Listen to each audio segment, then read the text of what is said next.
আমার বৃষ্টির আগ মুহূর্তটা খুব পছন্দ, যখন আকাশ একদম কালো মেঘে ছেয়ে যায়, চারপাশে অনেক মৃদুমন্দ বাতাস বইতে থাকে আর দূর থেকে একটা বৃষ্টির গন্ধ ভেসে আসে। বৃষ্টির একটা গন্ধ আছে, ভেজা মাটির গন্ধ। এই গন্ধটা আমি সবসময় পাই। আপনারা কি পান? আর এই গন্ধটা আমার ভীষণ পছন্দ। আকাশ মেঘে ঢেকে গিয়ে যখন বৃষ্টির ফোঁটা মাটিতে পড়তে শুরু করে, তখন চারপাশটা দেখতে খুব স্নিগ্ধ লাগে।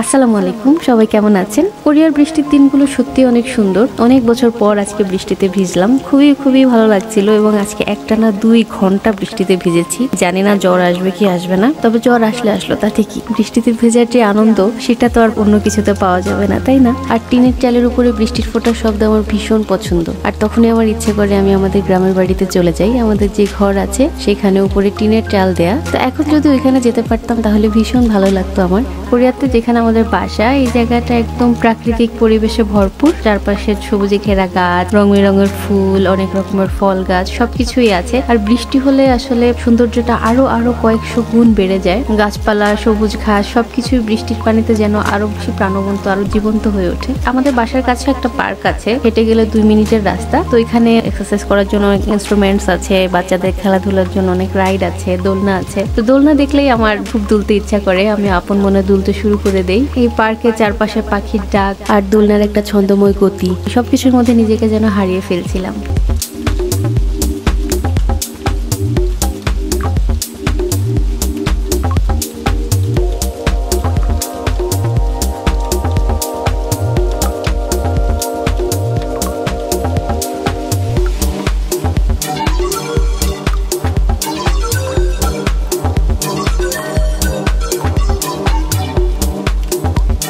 দোলনায় বসে বৃষ্টির মধ্যে দোল খেতে খেতে শৈশবের দিনগুলোর কথা মনে পড়ে গেল। আর এই সুন্দর মুহূর্তগুলোকে আমি ক্যামেরা বন্দি করে রেখেছি, যেন কোনো একদিন অলস দুপুরে বসে মন খারাপ হলে ফোনের গ্যালারি দেখতে দেখতে এই দিনটার কথা মনে করতে পারি। জীবনের এই ছোট ছোট মুহূর্তগুলোই আমাদের জীবনে রং এনে দেয়। আর আজকের এই বৃষ্টির দিনে কাটানোর সময়টা আমার জীবনে একটা সুন্দর স্মৃতি হয়ে থাকবে। আজকের এই অভিজ্ঞতা আমাকে শিখিয়েছে কিভাবে প্রকৃতির সাথে সময় কাটাতে হয়, বিশেষ করে বৃষ্টির দিনে। কোরিয়ার শহরগুলোর রাস্তায় রং বেরঙের ছাতা হাতে মানুষের ছুটোছুটি, ক্যাফেতে বসে গরম কফির কাপে চুমুক দেওয়া, আর ছোট পার্কগুলোতে বাচ্চাদের খেলা, সব মিলিয়ে এক মনোরম দৃশ্য ফুটে ওঠে। আর এই ছোট ছোট বাচ্চাদের ছুটোছুটি দেখলেই আমার শৈশবের কথা মনে পড়ে যায়। বৃষ্টির পানিতে কাগজের নৌকো ভাসানো, কাদার মধ্যে খেলা করা, আর কৈশোরে বৃষ্টির দিনে হালকা করে ফ্যান চালিয়ে পাতলা কাঁথা মুড়ি দিয়ে ঘুমানো, বৃষ্টির গান শোনা, কিংবা জানালার ধারে বসে গরম কফি হাতে নিয়ে প্রিয় লেখকের বই পড়া।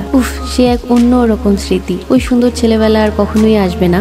এখন সবকিছুই কেমন যেন যান্ত্রিক হয়ে গেছে। বৃষ্টিতে ভিজতে ভিজতে আমার স্কুলের বান্ধবীদের কথা মনে পড়ে গিয়েছে। আমরা যখন কলেজে পড়ি তখন কোচিং শেষে একদিন ধানমন্ডি লেকে গিয়েছিলাম বৃষ্টিতে ভেজার জন্য। আর সবাই কাক ভেজা হয়ে চলে এসেছিলাম মিমের বাসায় ফ্রেশ হওয়ার জন্য। তখন স্টার প্লাসে একটা ইন্ডিয়ান সিরিয়াল চলতো, খুবই পপুলার, সাথ নিভানা সাথিয়া। তো মিমের বাসায় এসে টিভি চালানোর সাথে সাথেই দেখলাম যে ওই সিরিয়ালটা চলছিল। ওই দিন গোপী বাহুর বিয়ে। তো সবাই সিরিয়াল দেখতে বসে গেলাম। তখন আমাদের মনে অনেক ভয়, অনেক টেনশন, কারণ সামনেই আমাদের সবার এইচএসসি এক্সাম। আমি অবশ্য ওই দিনের আগে কখনোই সিরিয়াল দেখতাম না, কারণ আমার ফ্রেন্ডরা যখন সিরিয়ালের গল্প করতো তখন আমি না দেখার কারণে কোনো কিছুই বুঝতাম না, আর ওদেরকে ধমক দিয়ে বলতাম যে আমার সামনে কখনো সিরিয়ালের গল্প করবি না।